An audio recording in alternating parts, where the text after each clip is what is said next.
orang yang enggak, saya mah nggak bakalan zakat fitrah pakai uang, pakai pakai pakai beras umpamanya.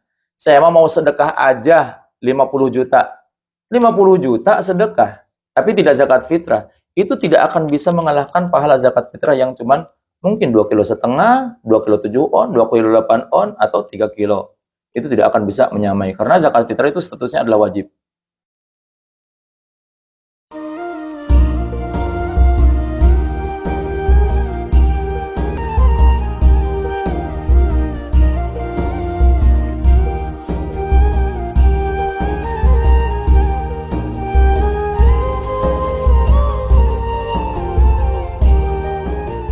Assalamualaikum Pak Ustadz. Waalaikumsalam warahmatullahi wabarakatuh. Ya.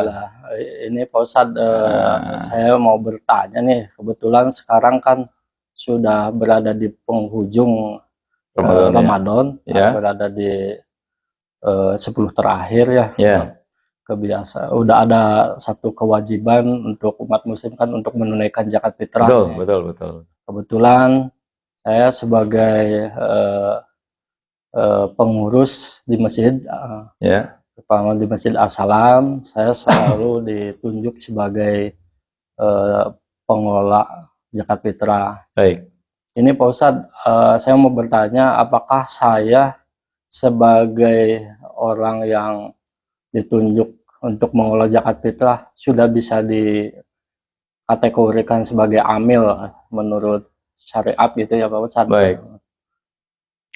Baik, ini amil zakat. Amil adalah orang ataupun badan yang dibentuk oleh pemerintah untuk mengelola, menarik, mengelola, dan menyalurkan zakat sesuai dengan syariat. Jadi kerjanya bukan hanya duduk di masjid kemudian nunggu yang datang, bukan. Tapi ngedata, mengelola, datengin tuh orang-orang yang mau zakat, kemudian tarikan, kemudian salurkan. Makanya nanti itu amil itu ada pencatatnya, ada tukang ininya, itu amil itu seperti itu. Nah, dan itu dibentuknya oleh pemerintah. Amil itu dibentuknya oleh pemerintah. Bukan dibentuk oleh LSM ataupun yang lainnya. Itu oleh pemerintah. Itu amil yang berhak mendapatkan bagian ujroh dari zakat. Nah, kalau seperti Atia sendiri, ini dibentuk oleh pemerintah apa enggak?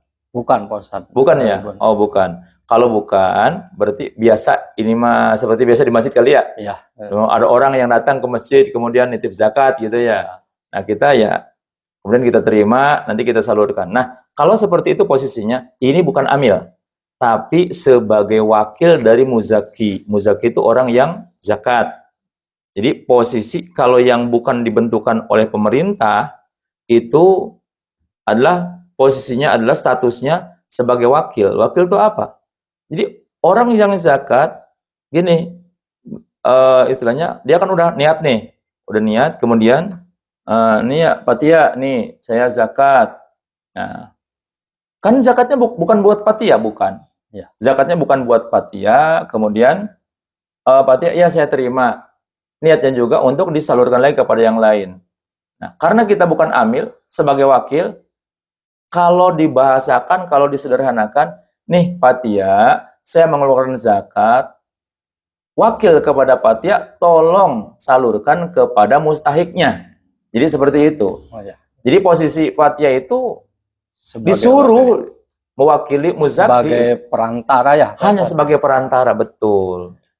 Terus begini Pak Ustadz, di dalam perjalanannya kan saya sering menemukan kasus-kasus di lapangan gitu. Baik. Seperti ada orang yang menitipkan zakat fitrah kepada kami sebagai pengelola, namun yang datang itu istrinya atau anaknya gitu sebagai wakil. Itu gimana ya kami sebagai pengurus, bagaimana cara menanggapinya seperti itu ya? Baik. Zakat fitrah itu diwajibkan kepada setiap muslim atas dirinya dan atas orang-orang yang wajib dinafkahinya. Contoh begini, saya sebagai seorang muslim, saya wajib zakat. Dan ingat, wajib zakat itu seseorang terkena wajib zakat jika sudah memenuhi dua hal. Yaitu yang pertama, dia menemui hidup di bulan sebagian bulan Ramadan dan memenuhi hidup di bulan Syawal, sebagian hidup di bulan Syawal. Nah, jadi artinya kalau ada orang yang meninggal sebelum malam takbiran, maka dia tidak wajib zakat. Ada orang, umpamanya tanggal 29 Ramadan, dia meninggal, dia tidak wajib zakat. Atau ada bayi yang lahir malam takbiran, maghrib takbiran, malam-malam udah takbiran, udah diputuskan besok Idul Fitri umpamanya, tengah malam, jam 10 malam, bayi lahir. Nah itu tidak wajib zakat, tapi sunnah dizakatin. Itu tidak wajib dizakatin karena dia tidak menumpang hidup di bulan Ramadannya. Makanya kalau umpamanya ada bayi lahir, tanggal 30 Ramadan, bayi lahir, jam 5 sore. Kemudian maghrib masih hidup. Jam 7 malam, udah masuk takbiran, itu si bayi itu meninggal, umpamanya. Hidupnya cuma 2 jam, umpamanya. Maka dia wajib zakat. Wajib dizakatan, bayi seperti itu. Dan yang kedua, kemudian ada untuk zakatnya. Jadi kalau orang miskin nggak punya untuk zakat, nggak ada. Ada sih ada, cuman untuk makan hari ini umpamanya. Nggak ada lagi yang lainnya, maka orang itu tidak wajib zakat. Kalau ada kelebihan untuk makan, untuk kebutuhan satu hari itu, malam dan siang hari Idul Fitri, ada lebihnya, maka baru dia wajib zakat. Nah kemudian, umpamanya saya ini wajib zakat nih, saya wajib zakat. Saya wajib zakat untuk diri saya sendiri. Kemudian untuk orang-orang yang wajib saya nafkahi, istri saya saya yang zakatin. Dia tidak wajib zakat, saya yang wajib zakatin. Anak-anak saya yang belum balik, saya yang wajib zakat, bukan dia. Termasuk, sebagian ulama mengatakan, anak yang sudah balik pun, yang dia disibukkan dengan tolabul ilmi di pesantren, umpamanya mencari ilmu agama di pesantren, yang masih dibiayain, kita juga orang tuanya yang tetap masih wajib untuk menzakati mereka. Lain halnya kalau anak yang sudah balik dan dia tidak disibukkan dengan belajar atau tolabul ilmi, belajar ilmu agama. Nah, itu sudah bukan kewajiban orang tua. Sehingga kalau orang tua umpamanya punya anak nih, punya anak kuliah atau udah kerja umpamanya. Kemudian udah biasa dizakatin. Mau dizakatin lah sama saya, sama orang tuanya. Enggak boleh, nggak bisa. Kalau mau dizakatin sama orang tuanya, maka harus izin dulu, telepon dulu. Nah, kamu udah zakat belum? Belum umpamanya. Mau dizakatin sama papa ya, umpamanya. Oh iya, mangga silakan, baru boleh. Tapi kalau semuanya mau dizakatin sama bapak ya, nggak usah pak, nanti biar saya zakat sendiri aja. Saya udah punya uang sendiri, umpamanya. Maka itu tidak boleh maksa orang tua. Nah, jadi kalau umpamanya kita, yang wajib zakat itu kita, saya, dan orang-orang yang wajib kita nafkahi. Makanya kalau seumpamanya ada anak, umpamanya, ada anak, ini tiba-tiba bawa beras. Kemudian datang sama Watia. Nah, datang, udah diizinin tuh. Cuman ke ibunya, "Mah, mau zakat." Umpamanya, bawa, ya udah. Kemudian dibawa oleh anak. Kemudian dibawa ke Patia. "Patia, saya mau zakat." Anak umur 10 tahun belum balik umpamanya. Kemudian sama Patia, "Udah niat belum?" "Udah." Belum." "Ayo niat." Dibimbing umpamanya, "Nawaitu an ukhrija zakatal fitri an nafsi lillahi ta'ala." Saya niat mengeluarkan zakat fitrah atas nama diri saya sendiri karena Allah Ta'ala. Kemudian diterima oleh Patia, ajarokallah. Maka itu tidak sah. Itu nggak sah, karena anak ini nggak sah niatnya. Anak umur 10 tahun yang belum balik itu nggak sah niatnya. Yang wajib niat itu orang tuanya, bukan anaknya yang wajib niat. Gitu. Maka itu tidak sah kalau yang seperti itu. Kalau umpamanya istrinya asalkan dia izin dulu sama suaminya, "Saya mau zakat." Ya udah, mestinya mah suaminya yang meniatkan, ya udah si istri hanya nyetorkan saja. Jadi kalaupun umpamanya ada anak, udah tamyiz itu udah hideng ya. Udah hideng. Ya udah bisa, udah ngerti lah, udah anak kelas 3 SD umpamanya, belum balik kelas 4 SD umpamanya belum balik, tapi udah tamyiz. Udah hideng. Nah, kemudian, "Pak mau zakat ke masjid." "Ya baik, nih sama bapaknya, nih berasnya, Nih Bapak niat zakat untuk atas diri kamu. Dah, nanti serahkan ke sana. Tolong serahkan ke sana, ke masjid umpamanya. Serahkan ke Watia. Baik, dibawa sama anaknya. Nah, kemudian dipastikan kepada Watia, itu nggak usah diniatkan lagi, udah diniatkan sama orang tuanya, itu sah kalau seperti itu. Gitu. Terus gini Pak Ustadz, saya banyak dengar-dengar juga ya dari masyarakat di sini. Terkadang kan yang zakat fitrah itu yang menyerahkan itu entah suaminya atau istrinya cuman hanya untuk berdua aja, sementara anak-anaknya kok enggak gitu ya. Ya. Setelah saya tanyain, udah katanya di sekolah. Itu Baik. bagaimana Pak Ustadz hukumnya itu kalau di sekolah? Kan biasanya yang saya dengar itu katanya berasnya juga itu aja, dan anaknya juga kan belum tamis ya Iya, kalau iya, itu. iya, iya. Itu gimana? Baik, baik. Ketika anak, tadi kan udah dikatakan ya, yang wajib zakat siapa? Orang tua ya. Orang tua. Orang yang wajib memberikan nafkah, kan, yang wajib zakat itu, kalau anak yang belum balik. Sehingga, bila anak itu dia membawa uang, atau dia membawa beras dari rumah, belum diniatkan oleh orang tuanya untuk zakat anaknya yang bersangkutan, dibawa diserahkan ke sana ke panitia zakat di sekolah, ke gurunya umpamanya, belum diniatkan, sah nggak? Nggak sah ya. Sah nggak? Nggak sah ya. Nggak sah. Gitu. Kenapa? Karena belum diniatkan orang tuanya. Itu kan di sekolah kan diniatin sama anak. Niat anak itu tidak diiktibar, tidak dihitung. Kalau anak belum balik itu tidak dihitung. Coba kan kalau anak nih, sholat, anak kecil belum balik, rajin sholat, diajaran sama orang tuanya. Sah sholatnya, cuman dia nggak dapat pahalanya untuk orang tuanya. Gitu. Jadi ketika kondisi seperti itu, makanya kalaupun umpamanya harus di sekolah, maka dari rumah niatin dulu sama orang tuanya tadi. Sama seperti ketika akan setor ke masjid, niatin dulu sama orang tuanya, ini saya niat, setelah beras itu dipisahkan, kemudian saya niat ini untuk zakat anak saya yang bernama ini. Dah, nih tolong kasihin ke gurunya, ke sana umpamanya. Dibawa sama si anak, diserahkan, nggak usah niat lagi. Kalau seperti itu, boleh. Kalau seperti itu. Tapi umpamanya anak sama orang tuanya teh, ini kasih uangnya saja biar kamu nggak berat. Biar kamu nggak berat. Datang nih ke sekolah. Di sekolah, kemudian kan ada beras tuh. Umpamanya kata guru nanti, Pak mau zakat. Mana berasnya? Enggak, bawa uang aja. Oh, harus diberikan dulu kepada beras umpamanya, karena makanan pokok di kita beras umpamanya. Kemudian, ya berasnya mana? Ambil aja umpamanya panitia itu dari beras yang tadi dizakatkan. Nah, kemudian jual beli beras tuh. Nah, sekarang masalahnya itu beras siapa? Bukan beras Bapak guru, bukan beras Bapak Amil. Itu beras orang lain, beras fakir, miskin, gori, mu'alaf, dan yang lain sebagainya. Artinya beras orang lain. Dia hanya sebagai wakil saja.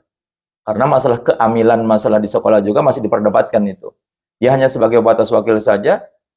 Yang namanya wakil, dia tidak punya wewenang untuk menjual. Pemiliknya itu kan fakir miskin, pemiliknya itu. Nah, kemudian dia jual. Transaksi jual belinya nggak sah. Karena transaksi jual belinya nggak sah, maka nanti zakatnya juga nggak sah. Kadang suka ada panitia zakat, kadang di masjid, kadang ada. Nyiapin satu ya. Nyiapin satu buat zakat, barangkali ada yang pakai uang. Nah, sebagai simbolis ya. Sebagai simbolis ya. Umpamanya gini, nyiapin satu beras, 2,5 kilo umpamanya, atau 3 kilo. Datang orang yang mau zakat, bawa uang. Kemudian, mau zakat, ya. Mana berasnya? Saya bawa pakai uang aja. Oh, belikan dulu ke beras. Kemudian dia, ya Pak, baik, dibelikan beras. Berasnya dijual tuh sama muzaki. Nah, kemudian uangnya diterima sama panitia itu. Nah, kalau yang pertama kan beras panitia ya, yang disediakan panitia. Dijual sama panitia, uangnya udah diterima. Kemudian beras udah diterima sama muzaki. Kemudian dia sok niat, dia kemudian niat nih. Ini asalkan orang dewasa ya, Kemudian dia niat, saya niat mengeluarkan zakat fitrah atas nama diri saya karena Allah Ta'ala. Kemudian berikan, diterima oleh panitia. Itu sah nggak kalau seperti itu? Iya sah. Itu sah. Sah. Kalau yang pertama sah, karena kan jual belinya kan sah. Ya. Karena kan berasnya beras milik panitia tuh, milik panitia dijual. Ini yang pertama. Nah, setelah dizakatkan, untuk yang pertama setelah dizakatkan zakatnya sah. Nah, berarti beras yang ada, beras satu ini, beras simbol ini, yang satu ini beras siapa? Beras asnaf ya. Beras, Gitu ya. mustahikin, Ya. beras fakir, miskin, mu'alaf, gorim, dan yang lain sebagainya. Nah, kemudian datang lagi ada orang, yang kedua, bawa uang lagi. Pak mau zakat, belikan dulu beras. Dia jual tuh. Ini yang kedua ini berasnya beras siapa? Beras orang lain, dijual. Maka itu transaksi jual belinya tidak sah. Untuk yang kedua dan selanjutnya, kalau pakai beras yang itu juga, itu hukumnya tidak sah. Itu kalau pakai beras yang itu juga. Karena apa? Transaksi jual belinya tidak sah, maka zakatnya juga itu hukumnya tidak sah. Itu. Tapi kalau anak kecil yang bawa uangnya anak kecil, kemudian jangan deh kalau anak kecil mah gitu. Karena umpamanya anak kecil bawa uang nih, bawa uang. Anak kecil umur 9 tahun lah, umur 9 tahun, 8 tahun, tapi udah hidung gitu. Kemudian datang, umumnya walaupun berasnya yang pertama nih berasnya beras milik panitia nih, dijual sama anak, dijual, uangnya udah diterima, kemudian kata panitia, sok diniatan, niat, nawaitu an ukhrija zakatal fitri an nafsi lillahi ta'ala, umpamanya. Nah, itu berarti yang niatan zakatnya itu siapa? Anak kecil. Anak kecil, sah enggak? Belum tamyiz ya. Belum. Jadi kalau anak kecil belum diiktibar, belum dihitung niatnya. Gitu. Alhamdulillah Pak gitu. Ustadz sekarang udah paham. Ya. Ini berarti kan udah jelas nggak diterima sebagai zakat fitrah ya Pak. Ya. Karena satu, kalau yang kedua ijab qabul sebagai transaksi jual belinya udah tidak sah gitu kan. Ya. Terus kedudukannya gimana nih setelah tidak sah sebagai zakat? Apakah dihitung sebagai sedekah ke depannya atau gimana gitu? Sedekah juga bukan ya, sedekah Bukan, juga bukan. Artinya gini, kalau transaksi fasid dalam Islam itu, dalam syariat itu, ketika transaksi itu tidak sah, maka berarti saman milik mustari, kemudian mabe itu milik bae. Barang dagangan milik penjual, kembali ke penjual, kemudian uang juga kembali kepada si pembeli gitu. Harus dibalikin. Jangan dibagikan kalau kita udah tahu nih, udah yakin ini transaksi jual belinya nggak sah umpamanya. Ini harus dibalikin gitu. Jadi jangan kemudian dibagikan sebagai sedekah, bukan sebagai sedekah. Itu karena ini bukan beras pun bukan beras panitia juga gitu. Bukan beras panitia. Gitu. Maka uangnya harus dikembalikan. Ya. Mestinya seperti itu, mestinya Ya. gitu. Mestinya. Terus kembali lagi Pak Ustadz nih mengenai saya berkaitan dengan sebagai pengelola zakat fitrah. Baik. Alhamdulillah di kita sudah menggunakan beras, kita bahkan menyetok beras, kita berjualan beras. Baik. Alhamdulillah. Namun saya mau bertanya gini Pak Ustadz, idealnya kita membagikan itu kan ada 8 asnaf nih. Baik. Cuman kan kalau 8 asnaf itu di kita juga susah juga nyarinya gitu. Ya. Idealnya kita membagikan minimal berapa asnaf? Baik. Dalam zakat fitrah, dalam mazhab kita Imam Syafi'i, itu zakat fitrah itu sama dengan zakat mal. Jadi mesti dibagikan kepada semuanya. Kalau ada. Kalau tidak ada, kepada yang ada. Yang ada siapa? Kita yang ada paling 4. Yang ada paling 4. Itu fakir, miskin, mu'alaf, gorim. Kalau amil kan kita nggak pakai. Ya. Amil kita nggak pakai. Sabilillah juga nggak pakai. Nah, apa fakir? Fakir itu orang yang tidak memiliki harta dan pekerjaan. Kalaupun memiliki harta ataupun memiliki penghasilan, jauh dari cukup. Seandainya kebutuhannya sehari 100.000, dia hanya dapat di bawah 50%. Hanya dapat 3.000, 4.000, pokoknya di atau 330 atau 40 gitu. Pokoknya di bawah 50%. Itu fakir. Kemudian yang kedua miskin. Kalau miskin itu adalah orang yang tidak memiliki harta atau pekerjaan, atau memiliki harta pekerjaan, penghasilannya kurang dari 100%, tapi di atas 50%. Kebutuhannya sehari 100.000 umpamanya, tapi dia cuma dapat 90.000, 80.000, 60.000, di atas 50, di bawah 100. Itu miskin. Miskin. Kemudian ada lagi amil. Kalau amil tadi yang dibentuk oleh pemerintah untuk menarik, mengelola dan menyalurkan zakat. Kemudian juga ada lagi mu'alaf. Mu'alaf itu adalah orang yang baru masuk Islam dan keimanannya masih lemah, sehingga perlu dikuatkan dengan dikasih dari zakat. Nah, kemudian ada lagi gorim. Gorim itu orang yang memiliki utang. Nah, ini ada beberapa kriteria gorim itu, ada beberapa macam gorim itu. Intinya orang yang memiliki utang yang dia tidak mampu untuk bayar, atau dia si gorim ini yang penting utangnya bukan utang bekas maksiat. Nah, kemudian ada lagi sabilillah. Budak mukatab, ya, hamba saya mukatab. Kalau mukatab itu sekarang di kita udah nggak ada. Jadi hamba saya yang dijanjikan oleh tuannya untuk dia bisa merdeka asal bisa nebus 3 kali cicilan umpamanya. Maka dia akan merdeka. Itu namanya budak mukatab yang diakad di kitabah, cicil. Kemudian ada lagi sabilillah. Sabilillah itu mayoritas ulama mengatakan yang dimaksud sabilillah adalah al-ghuzzah. Orang yang berperang membela agama Allah tanpa mendapatkan gaji dari pemerintah. Kalau orang yang berperang membela agama Allah dapat gaji dari pemerintah, ya tidak kategori sabilillah, bukan kategori sabilillah, gitu. Ya, kadang suka ada yang memang ada pendapat Imam Qofal yang mengatakan sabilillah itu sabil khair, untuk apa saja jalan-jalan kebaikan, untuk guru ngaji, untuk kiai, untuk ustadz. Ada yang berpendapat seperti itu, cuman itu sangat lemah.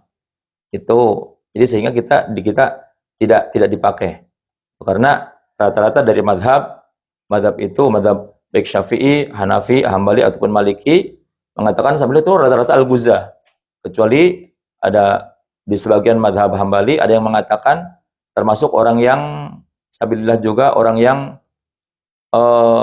berangkat ibadah haji, itu sabilillah itu. Kemudian ada juga dalam madhab Hanafi itu termasuk orang yang belajar ilmu agama, itu juga ada sebagian yang mengatakan seperti itu. Nah, kemudian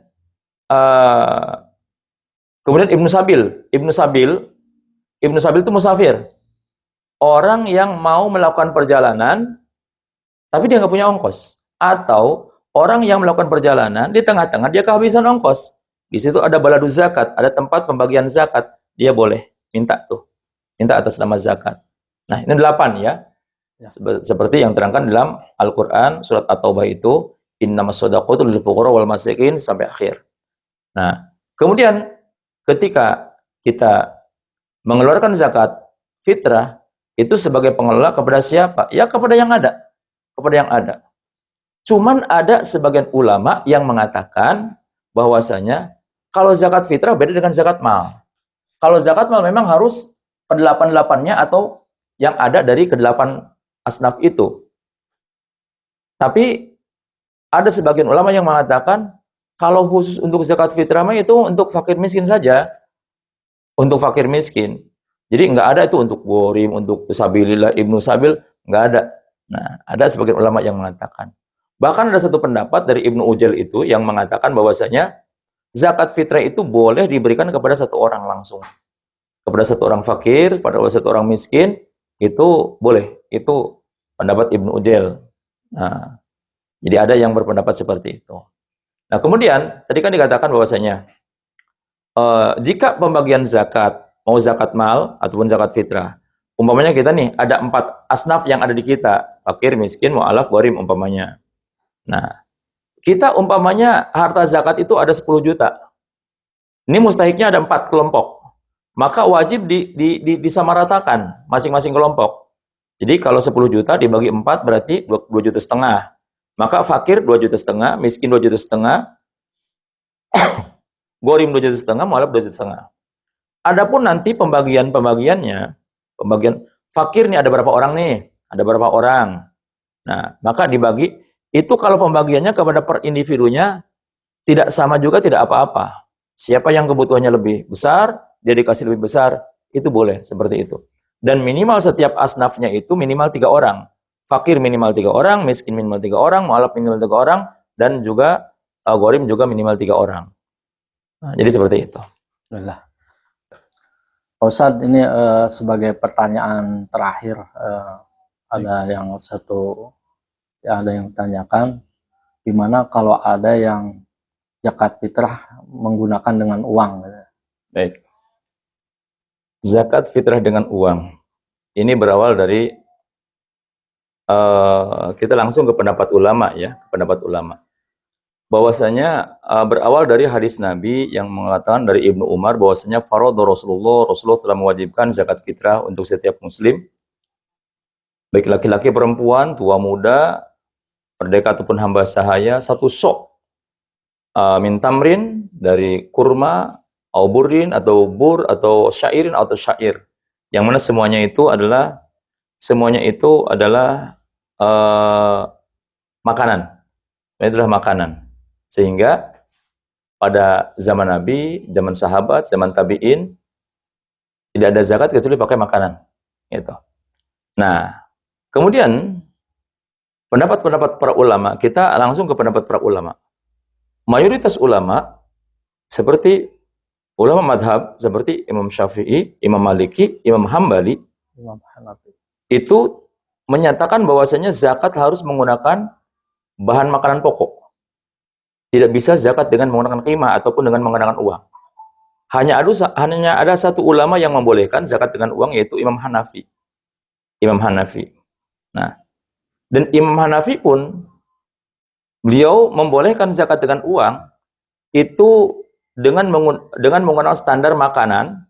Makanannya makanan yang disebutkan oleh hadis tadi, seperti kurma, kemudian syair, selai, kemudian gandum. Nah, itu harus yang 4 itu tadi. Jadi kalau kemudian dalam madhab Syafi'i itu satu sok itu kan takarannya. Satu sok itu setelah melalui beberapa penelitian, satu sok itu kan 4 mud. 4 mud itu kayak rantang. Saya lupa nggak dibawa, itu soknya ada di rumah. Saya punya soknya Kanjeng Nabi, bukan sok, maaf, mudnya Kanjeng Nabi itu. Saya coba di rumah, diisi penuh beras. Ternyata 1 mud itu yang itu ada syahadahnya ya. Ada syahadahnya resmi, ini sok Kanjeng Nabi, sok zaman Nabi seperti ini. Nah, maaf, bukan sok, mud ya, mud. Itu ada isi penuh itu sekitar 7 on. Kalau dikali 4 berarti 7 kali 4 2,8. Sekitar 2 kilo 8 on. Cuman lagi-lagi kalau dikonversikan ke timbangan, ke kilogram, itu bisa berbeda-beda tergantung kadar air daripada makanan yang bersangkutan. Makanya sebagian ulama ada yang mengatakan 1 mud itu 6 on. Nah, kalau 6 on berarti 1 sok 6 on kali 4 2 kilo 4 on. Itu jadi kalau di kita 2,5 kilo itu 2 kilo 5 on itu kalau menggunakan standar yang paling rendah ini, yang beras betul-betul kering, berasnya betul-betul kering, itu berarti itu 2,5 kilo aman. Gitu. Jadi kalau 2,5 kilo aman, bahkan masih ada kelebihan 1 on, ya, ada 1 on. Namun kalau kualitas berasnya standar biasa-biasa saja, gitu, enggak kering banget gitu, enggak dipres kering banget gitu. Nah, maka itu bisa 6 on setengah, bisa 7 on, bahkan bisa 8 on. Itu bahkan bisa 8 on. Yang saya kemarin coba itu beras bagus yang kadar airnya sudah termasuk rendah. Gitu. Itu aja 7 on. Itu aja 7 on. Nah, jadi kita kembalikan sesuai, ini bukan pribadi, tapi sesuai dengan di dalam beberapa kitab seperti dalam kitab Fiqhul Islam wa Adillati, kemudian istiqro'nya para ulama. Istiqro' itu adalah penelitian-penelitian para ulama. Itu 1 sok itu, kalau dalam mazhab Syafi'i, itu antara kisaran antara 2,5 kg sampai 3 kiloan. Bahkan 3,1 kilogram. Itu dalam mazhab Syafi'i. Yaitu tergantung, dikembalikan lagi tergantung kepada kadar air pada makanan yang bersangkutan. Karena aslinya zakat fitrah itu pakai takaran, pakai sok, pakai takaran. Itu 4 mud, satu sok itu 4 mud dalam mazhab Syafi'i. Tapi dalam mazhab Abu Hanifah, Hanafi, satu sok itu bukan 2,5 kg, tapi satu sok itu sebagaimana Syekh Wahbah Zuhaili dalam kitabnya Fiqhul Islam wa Adillati mengatakan bahwasanya satu sok itu adalah 3,8 on. 3,8 kilogram satu sok itu. Jadi kalau mau mengkonversikan, boleh kita mengikuti mazhab Hanafi, tapi kita mestinya mengikut kepada mazhab Hanafi. Timbangannya, satu timbangannya. Yang kedua, dalam mazhab Hanafi juga disebutkan bahwasanya itu yang dizakatkan itu kalau mau dikonversikan ke uang, itu harus sesuai dengan makanan-makanan yang disebutkan oleh Rasulullah. Itu seperti tadi, kurma, gandum, syair, jelai. Nah, itu jelai itu seperti semacam kayak gandum, tapi bukan gandum. Itu bijinya kayak gandum, tapi kayak gandum gitu. Nah, jadi berapa? Korma satu sok korma berapa? Satu sok korma yaitu 3,8 on. Nah, kalau harga korma sekarang berapa? Sekilo. 60.000. 60.000. 60.000 kali 3,8 on kali 4 aja berapa tuh? Ya, 240. 240. Kalau mau zakat fitrah pakai uang boleh, silahkan. Ikut pendapat Imam Hanafi aman. Silahkan 240.000 zakat fitrah. Jadi itu bagus itu. Ikut mazhab Hanafi, kita konsisten. Atau bahkan ada yang ringan nih di dalam mazhab Hanafi, boleh juga kepada gandum. Nah, kalau gandum hanya disebutkan nisfu so'in. Kalau gandum itu nisfu so', setengah so'. Setengah so' berarti berapa kilo tuh? Kan tadi 3,8 on.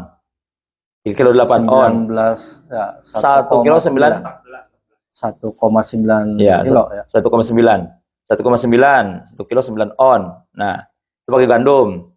Nah, sekarang harga gandum berapa? Harga gandum umpamanya 30.000. 30.000 kali 1,9